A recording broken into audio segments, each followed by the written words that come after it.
Hey everyone, welcome to Strategy Shorts episode 2 in defense of One-Ofs. Some very common advice I see given on Reddit, in game, on forums, wherever, is you should only ever play 2 or 3 copies of a card in your deck that you want. Right? Some people have a disagreement with the very core concept of playing only 1 copy of something in your deck. And today I want to go into a couple of reasons why you might actually want to do that, like very deliberately. Before I start, a small proviso: if you're new or if you just don't own all the copies you want of some legendary or whatever, and you're only running 1 copy of a card because that's all you have, that is fine. You're not a bad person, your deck's not going to suffer too much. Take your time, no rush. Once you do have as many copies as you might need, there's still good reasons why you might only play 1. The 2 main ones are: the card is situational, so it's a tech card, it's some like expensive late game card that you don't always need in order to win the game, or the card is basically acting as a 4th copy of something you're already playing 3 of, and is slightly worse than the main version. So I've got 2 examples already stocked up for you. So this is my Hateful Argent deck. It's a control deck built around basically a series of tech cards and denial plays. It runs 1 copy of Sunbreaker. Why? Why only 1? Well, in most of the matchups I'm going to take this deck into, Sunbreaker's not very good. Like, the card is quite awkward, it damages my own minions, it turns off Raw so I can't buff my stuff, which also means I can't like play around Plasma Storm very easily. It has a decent body, 2/4 force field, but I can't roar it, so that takes away one of my main ways of making use of that body. So by itself, the card is not usually very good. However, there is one situation where having a repeatable Tempest is absolutely amazing, and that is against Cataclysmic Fault Vitruvian decks. Fault is really hard to beat through normal means. Like, you can dispel some of the tiles, but some of them stick around. EMP doesn't take away the sand tiles, it only dispels units. There's no direct counter to Cataclysmic Fault even. But if you can Tempest every single turn, then it doesn't matter if they make 2/2s, you just kill them all again. So as long as they don't have an inner Oasis to follow up, which often they don't because they'll empty their hand getting their Fault into play, you can Sunbreaker and suppress them. So it is basically just a hate card for that one particular really hard to beat strategy. Now, I don't know if Fault is even still a thing in the meta at the moment. I built this deck about a month ago, but certainly when I did, I wanted the Sunbreaker because I was pretty sick of losing to Fault. So why only play 1, right? I'm unlikely to draw the Sunbreaker, generally, and that's both good and bad. Hypothetically speaking, if I could tune my deck before every game, knowing what my opponent was playing, if they were playing Cataclysmic Fault, I would put 3 copies of Sunbreaker in, no holds barred. I need backups if they Blood of Air, I always want to see it on curve, I always want to have that answer. And I would never play it anywhere else, roughly. Like, maybe it's good against Songhai or something to help keep Raver Heartseekers in check, but So, always want it in 1 matchup, bad everywhere else. Similar cards might be things like Hollow Grovekeeper, right? If Ironcliff Guardian is really popular, people might start bringing out Grovekeeper because it destroys it. Like, if your opponent plays an Ironcliff, you play a Grovekeeper, there's a huge payoff, right? You massively swing the board, get some card advantage, get a huge tempo advantage. It's really positive for you. If they're just playing like, Four Winds Magi, bolt you in the face, card does nothing. It's a 3/4 for 5, it's embarrassing. Sunbreaker is kind of the same here. So, Duelyst's replace mechanic actually makes playing One-Ofs really practical, because I actually have a lot of chances to draw this card before a turn where it's relevant, right? Suppose I want to see Sunbreaker by like turn 4. Around about turn 4, you can expect your opponent to have set up their Cataclysmic Fault. So I want to have Sunbreaker by then. Well, I have 5 cards in my opening hand, 2 replaces, that puts me up to 7. On the first turn, I can replace, and then draw a card at my end of my turn. That's 2 more, that puts me up to 9. Repeat twice more, that puts me up to 13. So now at the start of my turn 4, I've seen 13 different cards from my deck, roughly. The replaces obviously go back, but it's approximately like that. And then I obviously get 1 more replace. So I get to look at 14 cards from my deck, aka about a third of it, and each time I have a chance to draw a Sunbreaker. If at any point I do draw a Sunbreaker, it stays. I keep it, it sticks in my hand. Once I know I'm playing against Fault, sorted. In other matchups, if I draw the Sunbreaker, which I have quite a low chance of doing, I can just replace it away.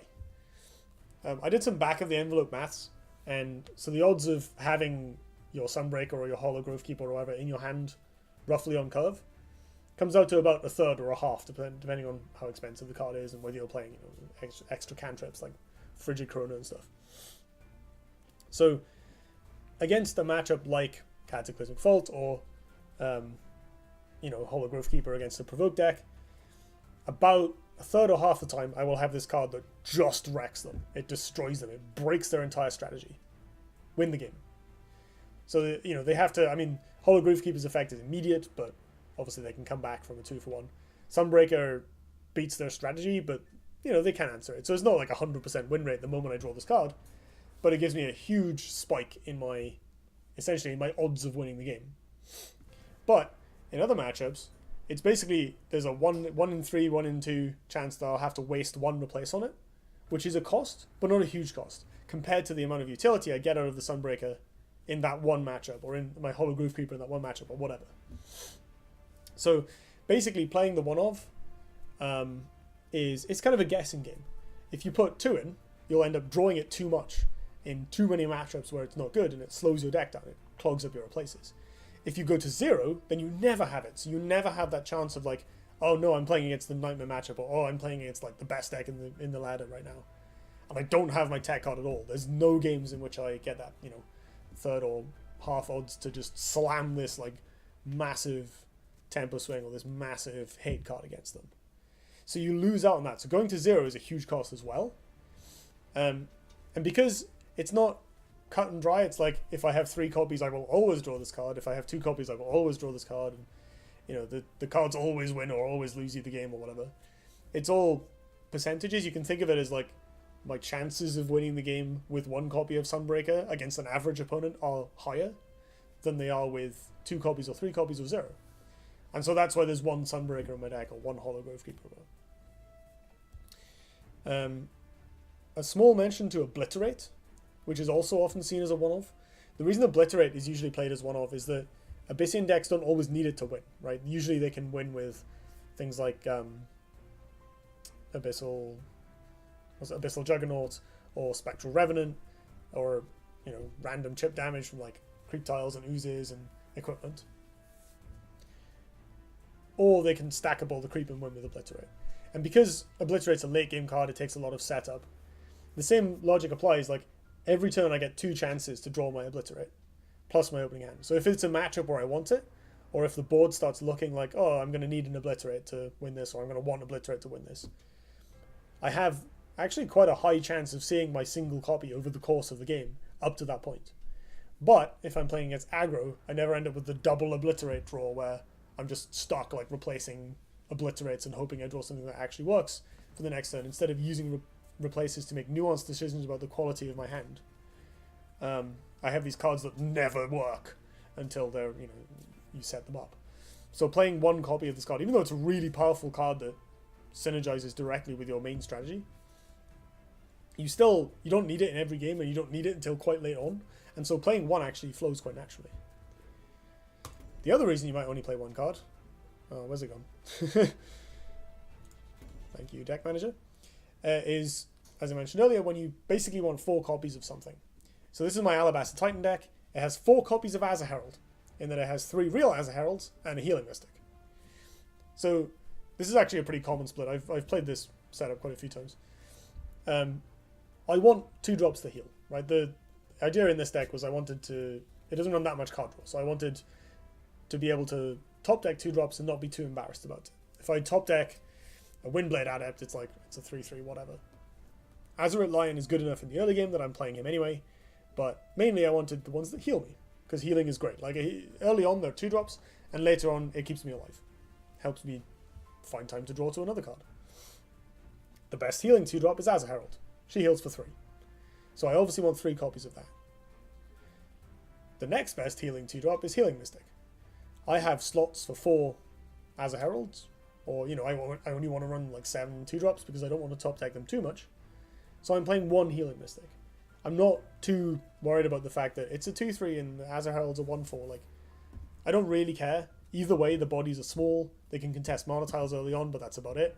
They're decent with raw. you know, but that's it.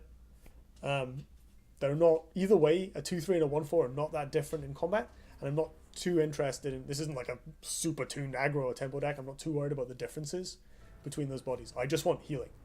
And so, if I have slots for 4, it's much better for me to play 3 Azure Heralds, which are the best healing 2-drop, and 1 healing Mystic, which is acting as the 4th, slightly worse Azure Herald in this case.